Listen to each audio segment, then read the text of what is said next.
ሰላም የኢትዮጵያ ሕዝብ እባካችሁ ድምጹ ነኝ። እባካችሁ አሁን ለህይወቴ እየፈራው ነው ይሄን የምናገረው። እኔ ሚዲያ መውጣት አልፈለኩም ነበር፣ ሳልፈልግ ነው ሚዲያ የወጣሁት። አሁን ግን ድምጽ እንድትሆኑኝ እፈልጋለሁ። እባካችሁ የልጆች አባት ብዙ በደል እያደረሰብኝ ነው። ፋብሪካውን ሀራጅ አስወጣብኝ።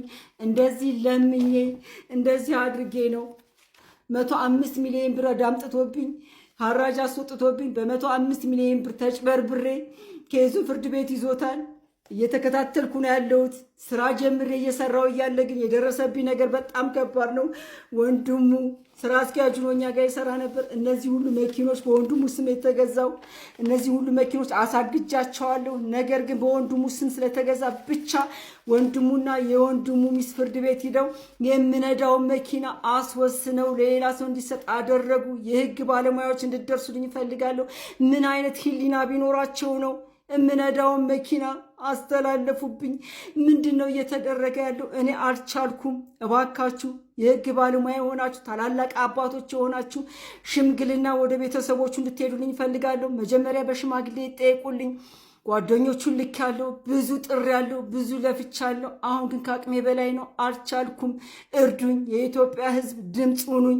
እርቪው መኪና ሀራጭ ወጥቶ ተሸጠብኝ። ሃይሎክስ መኪና ታስሮብኛል። እነዚህ ሁሉ መኪኖች የት እንዳሉ አላቅም። እሱ ውጭ ሀገር ሁሉ በጂፒኤስ ይከታተላቸዋል ነው የተባልኩት። አሳግጃለሁ፣ የት እንዳሉ አላቅም። የታገዱ መኪኖች ናቸው። እባካችሁ እርዱኝ። የኢትዮጵያ ህዝብ እኔ ሀቄን ነው የጠየቅኩት፣ እውነቴን ነው የጠየቅኩት። እባካችሁ ከጎኔ ቁሙልኝ።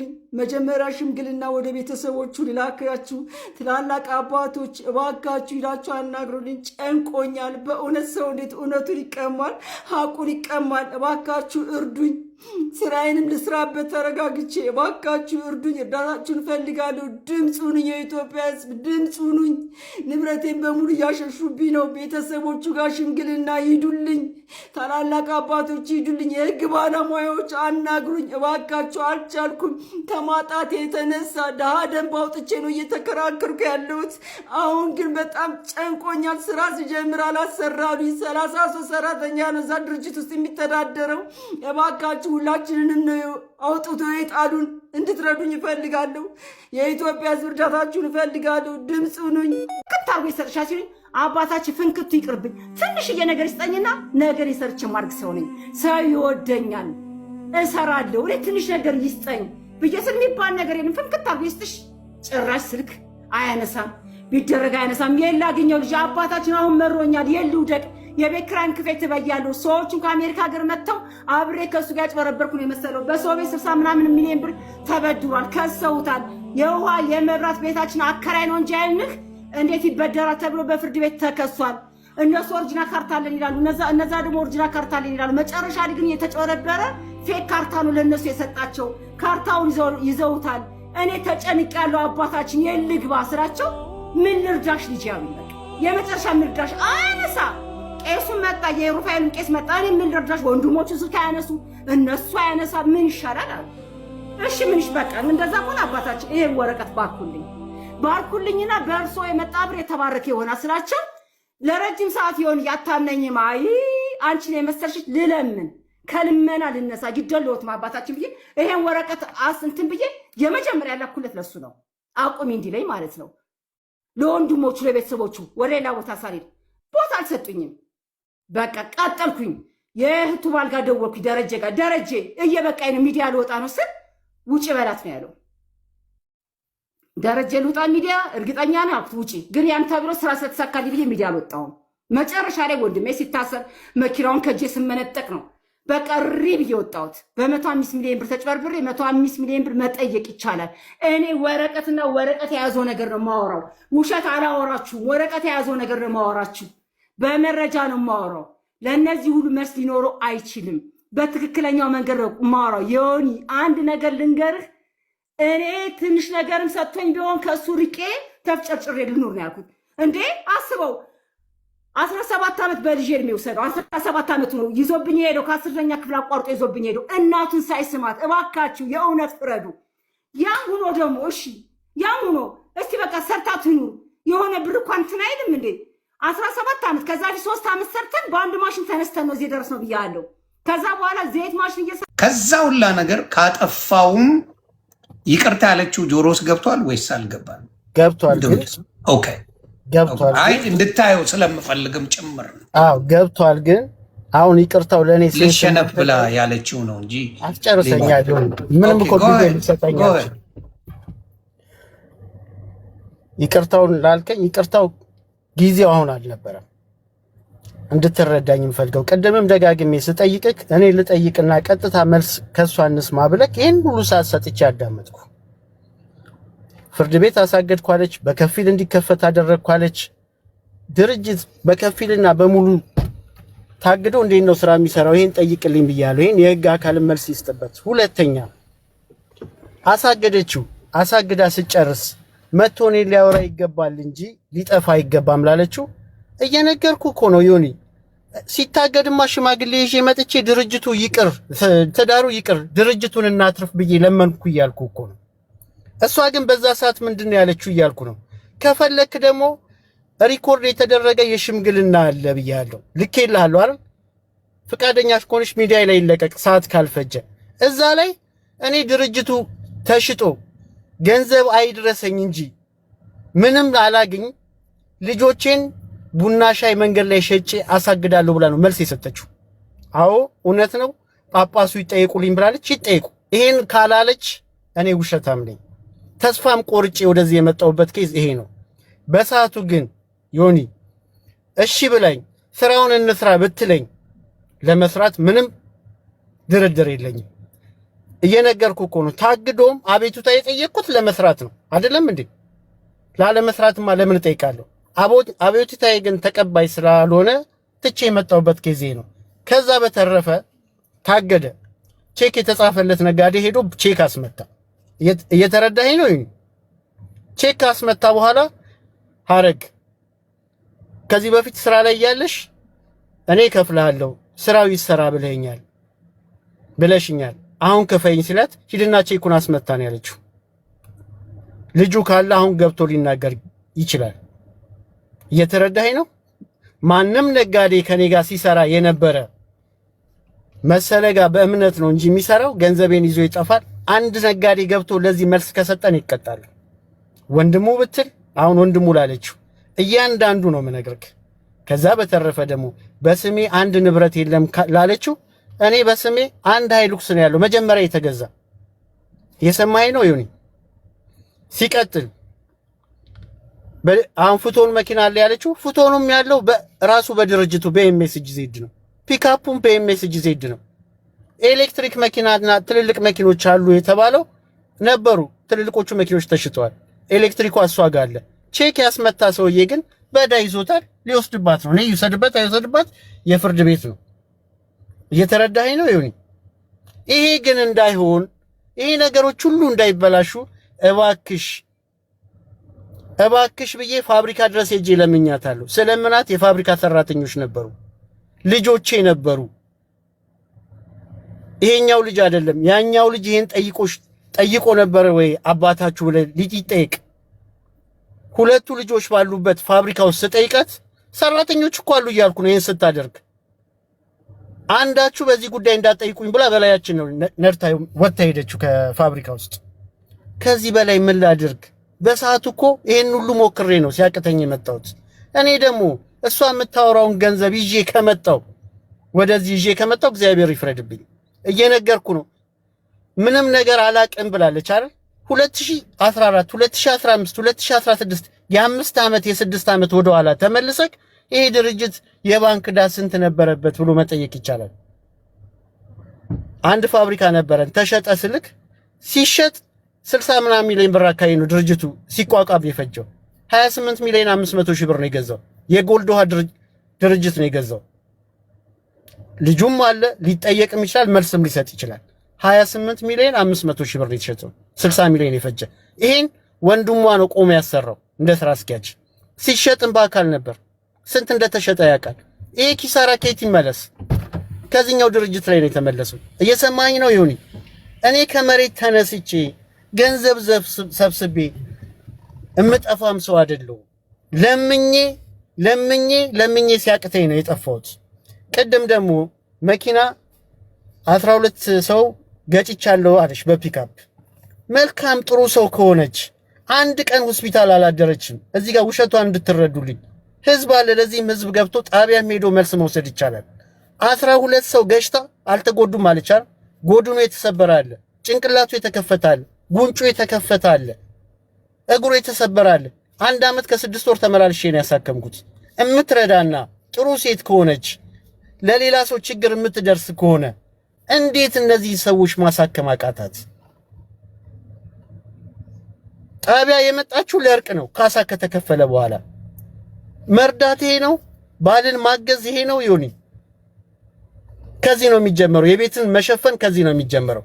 ቅድምም ብያለሁ፣ እኔን አይደለም ልጆቿን በስነ ስርዓት ማታበላ ሴት ናት ብያለሁ። ቤት ውስጥ የመጣ ዶሮ ወጥ በካልቾ የደፋች ናት። ቪዲዮ አለኝ። ፍቃደኛ ከሆናችሁ ልለቅ እችላለሁ። አባቴ 1 ወር ሙሉ ቤት ውስጥ ተኝቶ 1 ቀን ቁርስ አላበላችሁም ከሰላምታ ውጭ። መልካም ሴት ናት ብላችሁ የምታወሩላት ብዙ መልስ ቲክቶክ ላይ ለምትናገረው ሰላም ከቤት ይጀምራል። ማገዝ ከቤት ይጀምራል። እቤት ውስጥ ያለችውን ሳትሰራ ፋብሪካ ላይ መጥቼ እናደርኩ ልትል አትችልም። አሁንም ሲቀጥል ቪዲዮ ላይ ቲክቶክ ከ4 ዓመት ጀምሮ ነው የገባሁት ላለችው ከ4 ዓመት በኋላ ቲክቶክ ከመግባት ለምን የዛሬ 4 ዓመት ወደ ፋብሪካ አልመጣችም? ይሁን መልስ ስጠኝ እስቲ። ይህ ሰውዬ ለምንድነው መስራት ያቃተው? ገንዘቡንስ ምንድነው እያደረገ ያለው ብላ የዛሬ 4 ዓመት ሳስቸግራት ለምንድነው ፋብሪካ መታ መስራት ያልጀመረችው? እሱን ከማድረግ ግን እቤቷ እኔ ከስራ ስመለስ 2 ሰዓት ተኩል ቲክቶክ ላይ ትገባለች። እስከ 8 እስከ 9 ሰዓት ስትጨፍር ቲክቶክ ላይ ለሰው ስትዘፍን ነው የምታመሸው። ያንን ከማድረግ ለምን አልሰራችም? ከዛ በፊት ደግሞ ስለ ስራ ለምትለው ከአንድም 2 ጊዜ ከቤት ስንወጣ በአንድ መኪና እንውጣ፣ ስንመለስ በአንድ መኪና እንውጣ። ግታይ ግድ የለሽም ስራ አግዢኝ ብዬ 100 ጊዜ ለምኛለሁ። ፈጣሪ በሚያውቀው እግዚአብሔርን ነው የምልህ። ልጆቼን ሳይ ነው የምልህ። በልጆቼ ምንም ነገር የለም። መማልም አይገባኝም። እዚህ ደረጃ መውረድ አይገባኝም። ለዚህ ሁሉ ምክንያት ተጠያቂ አንድና አንድ እሷ ናት። ስላላገዘችኝ ብቻ ድርጅት ውስጥ ገብታ 17 ዓመቱ ነው ተው። ከ10 ዓመት በኋላ ያ ድርጅት ሲሸጥ ቆጭቷት ለምን ተሸጠ ብላ ለምን ፋብሪካ ውስጥ አልመጣችም? ዛሬ እዚህ ሚዲያ ላይ መታ ከምታወራ በስሜ መኪና የለም ብላ ከምትናገር የዛሬ 10 ዓመት ከኔ ስተት ከሆነ ፋብሪካንም ያህል ነገር ሲሸጥ ባሌ ወንድሜ እንዴት ተሸጠብክ ምን ላግዝህ ብላ ለምን ፋብሪካ ውስጥ መጣ አልሰራችም? እስኪ ዮኒ መልስ ስጠኝ ለዚህ። አሁን ዛሬ ይዞ ጠፋ ላለችው ብር መንስኤው ከዛ ጀምሮ የመጣ ነው። እሷ ፋብሪካ ውስጥ ገብታ ስለማትሰራና ስለማታቅ ጉምሩክ ከ28 መኪና በላይ ኤክስፖርት ላዘጋጀ የነበረውን ወረሰው። የተሳሳተ ንብረት ነው እቃ ኤክስፖርት ልታደርግ ነው ብሎ ለዚህ ማስረጃ አለኝ። ከ27 በላይ ደብዳቤ የሰማኸኝ ነው። ይሁን ይሄ ሁሉ ዕዳ የተከፈለው ከዚሁ ከባንክ ላይ ነው። እባካችሁ ውክልና ይስጠኝ ልስራ። 105 ሚሊዮን ብር ድርጅቱን በስነ ስርዓት እንደው መሰለ ጌታቸው ካልጠመመ ካሉት መኪኖች አንዱ ሽጦ ቢሰጠኝ በዛ ብንቀሳቀስ 105 ሚሊዮን ብሩን ከፍላለሁ። አሁን ድርጅቱን ቢሰጠኝ ዱቄት ቤቱን አከራይቼ መጋዘኖቹን አከራይቼ ዘይት ቤቱን ሰርቼ እየተማማትኩኝ ብሩን ለመመለስ ዝግጁ ነኝ። ምናልባት የዶክተር ጌታቸውን ብር ከተቻለው እንደው ሚስት ነኝና የልጆቹ እናት ነኝና ወንድ ነህ ብዬ እራስ ነህ ብዬ መሰለ ሌላውን ሁሉ ተውና እንደው ያሳለፍነውን ጥሩዋን ነገር አስበህ የዶክተር ጌታቸውን ቤት ክፈልልኝና እንደው ይሄን ቤት ንጹህ አርጌ ይሄን ድርጅት ንጹህ አርጌ በጋዜጣ ያወጡህን ነጋዴዎች በሙሉ ብር መልሼ የብዙ ነጋዴ እንባ አለብህ መሰለ ግደለም ለቲቶና ለቡባ እናስቀምጥላቸው የነሱን መልሼ ላስደስትህ ነው። አይደበበና ሚስቱንይ በፍቅር እኮ ነው የሚኖሩት። ተለያይቶ የሱን ሚስት አድንቃ ነው የምትኖረው። እንደ መሰለ ጌታቸው ብታገባ ራሱ በደንብ ድርሃለሁ። እንደ ግደለም እኔ የማወራውን ነው የምኖረው። ታቀኛለህ። የኔ ሚስት ግልጽ ናት። በቃ ስትናገር እንደዚህ ነው የሚለው። የሚያደንቀው ነገር ብዙ ነው። ዛሬ ስለተናደርክ አይደለም መሰለ ጌታቸው። እውነት ቢኖር ሀገር ፈርጥተህ አትሄድም። አዎ አካውንት አዘግቻለሁ። አካውንት እኮ ያዘጋሁት እኔ እናንተ ተነጋግረን ስራችን እንሰራ ነው። አካውንት አዘጋሽ ብለህ በቲክቶክ ከምትጠይቀኝ ምን ከምትጠይቀኝ ጀግና ከሆንክ ፊት ለፊት ቁጭ አድርገህ 1 ሚሊዮን ምናምን ብር እጄ ላይ ሲገባ እሱም ብር አምጪ ብለህ እንደተፋጠጥከኝ ቁጭ አድርገህ አካውንት ከተዘጋ ድርጅት ይበደላል። ስለዚህ እንደዚህ አድርጊ ብለህ ብትል መሰለ እንዴት ነው የማልከፍተው? እንዴት ነው ይሄን አካውንት የማላስከፍተው? አንተ ግን ምንድን ነው ያደረከው? አቤቱታ አስገባ አካውንት ይከፈት ብለህ እዛ ጋር ታሪክ ሰርተህ ሄድክ። ምንድን ነው ያደረከው? አካውንት ይከፈት በከፊል ተከፈተ፣ ፍርድ ቤቱ በከፊል ይከፈት ተብሎ ተፈረደብኝ። እሺ ከዛ በኋላስ አሁን ደግሞ በአካውንቱ ላይ ገቢዎች የተወሰነ ብር እንዳገኝ ይሁን ይመቤቴ ገቢዎች የተወሰነ ብር እንዳገኝ በአካውንቱ ላይ እንትን አደረኩኝ። ይኸው የገቢዎች የተጻፈ በሙሉ አለኝ። ከዛ ምን ቢሆን እያንዳንዱ አካውንት ላይ ትንሽ ብር ነው ያለው። አካውንቱ ፒኤልሲ አካውንት እኔና ወንድ የሚባል ነጋዴ ያሳግደነዋል። ያሳገድሻቸው መኪናዎች ናቸው እነዚህ አይደለ? የታገደበት ምክንያቱ ምንድን ነው? እስቲ ንገሪ። በቃ የታገደበት ትልቁ ምክንያት ይሁን እኔ እና እሱ አብረን መኖር ከጀመርን በጣም ቆይተናል። በአንድ ማሽን ተነስተን አብረን እየሰራን አብረን እየተሳሰብን ፍቅራችን ፍቅር እንዳይመስልህ ኑሯችን ኑሮ እንዳይመስልህ ደስ የምንል ባልና ሚስቶች ነን። በጣም አከብረዋለሁ። አባገነን ነው ግን የአባገነነቱ አይታየኝም። በጣም እወደዋለሁ። ቤተሰቦች ይወዱታል። በተጣላን ቁጥር የሆነ ነገር ኳ ባለ ቁጥር ለእኔ የማይሰማኝ ስሜት ለእሱ የሚሰማው ነገር አለ። ወንድሜን ይጠራዋል። ጌትነት የሚባለው ወንድሜን ሁልጊዜ አስታራቂያችን እሱ ነው። ቁጭ ብሎ የሚያሸማግለን እሱ ነው። ይሁን እያልኩኝ በጣም ትዳር ከመውደዴ የተነሳ ጸጥ ብዬ ኖሬለታለሁ። ያም ሆኖ ግን መሰለ ጌታቸው 50% እዚህ ሼር ኦርደር ነበረን። እሱን አስወጥቶ 50% አስገብቶኛል። ሲያስገባኝ ግን 50%ቱን ይዤ በፍቅር ኖሬያለሁ። አክብሬው ኖሬያለሁ። ባሌ ብዬ ኖሬያለሁ። ያ ሆኖ ግን ከ4 ዓመት በኋላ የመጣው ነገር ከባድ ነው። ከዛ በፊት ግን አሜሪካ ሀገርም ሂጄ እባክህ ሆድዬ አናግረኝ፣ እባክህ ስለ ድንግል ማርያም ብለህ አናግረኝ፣ ራሴ እንደ ጥፋተኛ ቆጥሬ አናግረኝ። ማናገር ነበር የሚናፍቀኝ። እንዲያወራኝ ብዙ የጣርኩ ሴት ነኝ። እንዲያወራኝ ብዙ ነገር ያደረግኩ ነኝ። ግን እሱ እኔን ማናገር አይፈልግም። ያ ነገር ስለከበደኝ ብቻ ቀጥታ እኔ ምንድን ነው ያደረኩት? በቃ ነገር አለሙን ትውት አደረኩት። አቃቂር ያወጣል ቤት ሲመጣ ምናምን ያ ነገር ይቅር፣ አስተማሪ ሳልሆነ ይቅር። ግን ወደ ንብረት ልውሰዳችሁ። ሙሉ መተዳደሪያ ደንባችን ሁሉ ነገር መሸጥ፣ መለወጥ፣ መቀየር ይችላል። የከለከልኩት ነገር የለም። መተዳደሪያ ደንብ አለ። በአንድ ማሽን ተነስተን ትልቅ ደረጃ ደረስን። ከዛ በኋላ ግን ያለው ነገር ቤታችን ውስጥ ስሰራ በጣም ስሰራ ጎበዝ እያለ ሲያበረታታይ ምናምን ነው የማውቀው። የሆነ ሰዓት ላይ ቢሮም ሂጄ ከፋብሪካ የሚሸጠውን ቢሮ ሂጄ ስቆጣጠር ምስል እቤት ገብቼ ደግሞ ባልና ሚስት እንደሚያወራው ሆድዬ ለምን እንደዚህ ይደረጋል? ይሄ ማለት እንዲህ ነው፣ ይሄ ማለት እንዲህ ነው። ጓደኞችን ያያቸው ምሳሌ ጓደኞችን ሰጠዋለሁ። በቃ ዝም በይ ይለኛል። የመጀመሪያ ግዛዬ የሚባለው አጎቱን ጠርቼ እታባ የምትባለው እናቱን ጠርቼ ውጭ ማምሽቶ መጥቶ ውጭ ቆይቶ መጥቶ ደግሞ ስልክ ጋር ነው ድርቀቱ። ለምን ለእኔ ጊዜ አይሰጠኝም? ስራችን እንስራ አባቱን ሁልጊዜ እንደዚህ ሽማግሌ እንደጠራው ነው። እኔ ደግሞ ማለት ነው መጨረሻ ላይ ማንን ጠራው? ኤክስፖርት ያገናኙን ጋሽ በዩን ጠራው።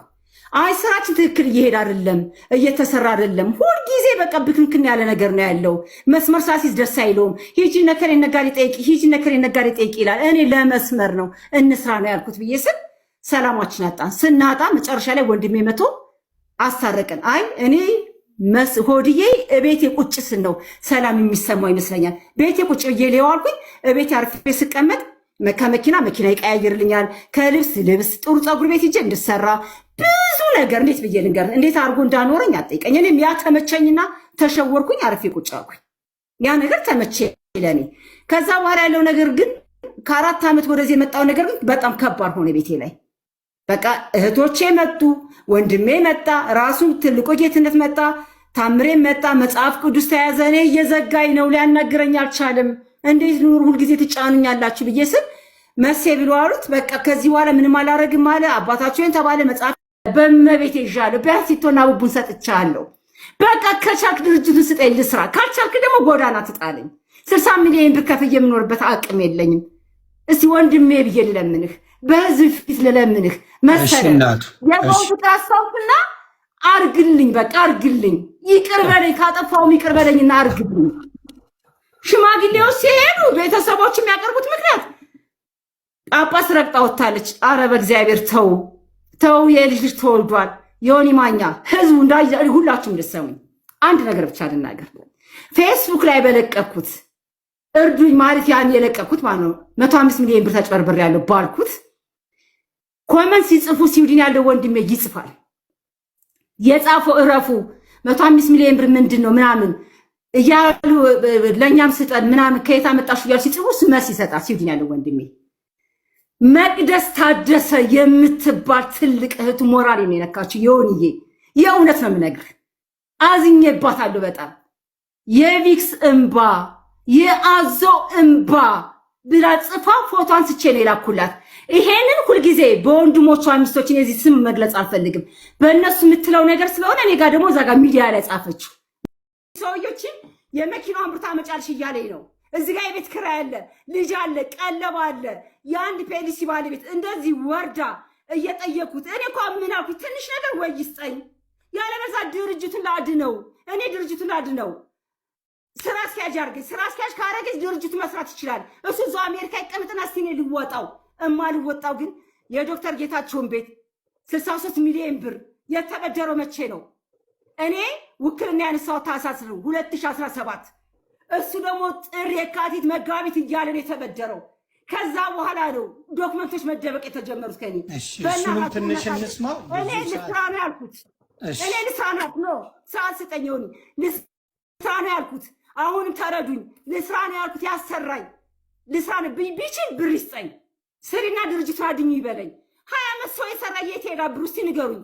አንድ ድርጅት ተሽጧል እኮ 5000 ላይ ያረፈ ድርጅት ተሽጧል።